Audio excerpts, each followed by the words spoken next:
Afrique Sport, journal du mercato du mercredi, et c'est parti pour un tour du marché des transferts.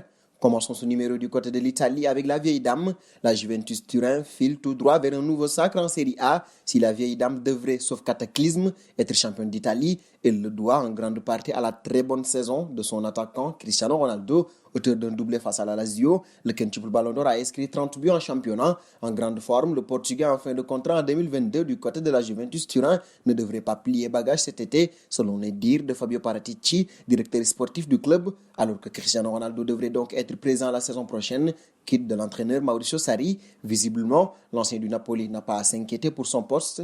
Il sera sûrement le manager de la Juventus l'année prochaine, a confié Fabio Paratici. Nous restons à la vieille dame avec le dossier Matuidi.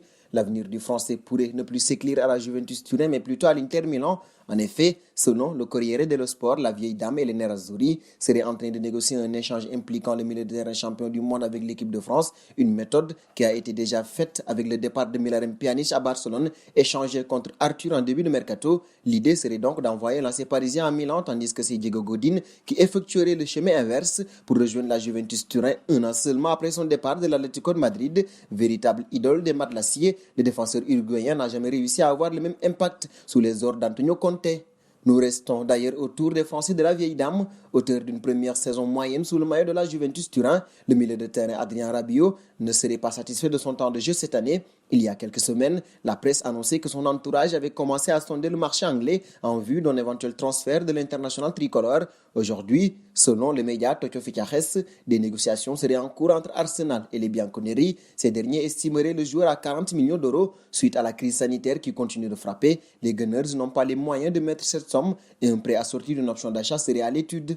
Un bond en Angleterre avec Mesut Ozil, au même titre que Gareth Bale au Real Madrid. Le milieu de terrain n'est clairement pas pressé de partir. Il faut dire qu'aucun club ne s'alignera sur les 18 millions d'euros par saison et l'Allemand n'est pas disposé à faire une croix sur sa dernière année de contrat. Une situation qui est donc peu favorable à Fenerbahçe qui a émis le souhait de recruter Ozil. En effet, la formation turque a visiblement tenté une approche en soumettant une offre contractuelle de 5 millions d'euros par saison avec une prime à la signature. Offre jugée ridicule par le clan Ozil, qui n'est également pas rassuré par la fragilité financière des clubs turcs. Et d'Arsenal, un bon chez les Red Devils, ces derniers penseraient à Idrissa Gana Gueye dans l'optique de renforcer leur milieu de terrain ce mercato. D'après les éléments relayés par le Disport, le club anglais apprécie le profil du joueur parisien. Il aurait pris des renseignements récemment afin de mesurer la possibilité de le recruter dans les prochaines semaines. Le milieu de terrain sénégalais ne souhaiterait pas quitter le PSG, mais Leonardo envisagerait plusieurs recrues dans son secteur de jeu. Aucune offensive n'aurait pour l'instant été lancée par les Mancuniens. Idrissa Gana Gueye, qui dispose d'un contrat portant jusqu'en juin 2023, a disputé 20 matchs de Ligue 1 cette saison. Il serait également suivi par les Wolves.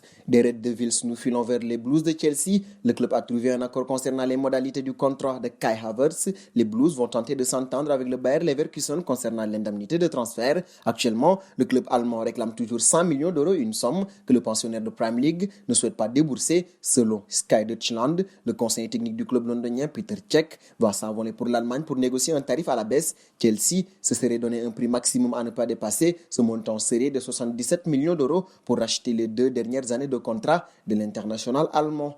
Et nous voici à Manchester City. La formation bleue de Manchester serait à la recherche d'un milieu de terrain en vue du prochain mercato estival. Selon le quotidien Bild, une piste aurait été activée du côté de l'Allemagne. En effet, les Citizens ont décidé de se mettre sur les rangs pour accueillir Denis Zakaria. Âgé de 23 ans, ce dernier dispose d'un contrat jusqu'en juin 2022 avec le Borussia Mönchengladbach.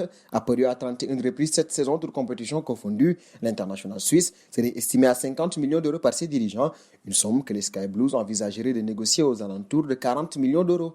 Dernier point de ce journal avec Nathan Ake, la formation de Manchester City va commencer à enflammer le mercato estival. Selon le média anglais The Guardian, une première recrue serait sur le point de débarquer chez les Citizens. Il s'agit du défenseur central Nathan Ake. Autant dire que la piste Kalidou Koulibaly, précédemment évoquée chez les Sky Blues, est tombée à l'eau. En effet, Ake, dont le contrat avec Bournemouth se termine au mois de juin 2022, aurait dit oui pour filer chez les Sky Blues de Pep Guardiola. Concernant l'indemnité de transfert, les deux clubs négocient et un accord serait sur le point d'aboutir pour un montant de 39 millions d'euros. Cette saison, l'international néerlandais a disputé 30 rencontres, toutes compétitions confondues.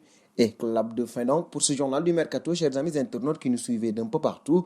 Nous sommes près de 70 000 membres de la famille Afrique Sport et chaque jour, nous essayons de participer à l'essor du football. Pour nous aider à faire grandir notre chaîne, n'hésitez donc pas à vous abonner et à partager nos contenus. Nous vous donnons rendez-vous demain, tout en vous invitant encore à vous abonner pour ne rien manquer du marché des transferts. Abonnez-vous sur la chaîne Afrique Sport pour de nouveaux contenus exclusifs de vos sportifs préférés. N'oubliez pas également d'activer la petite cloche pour ne rien rater.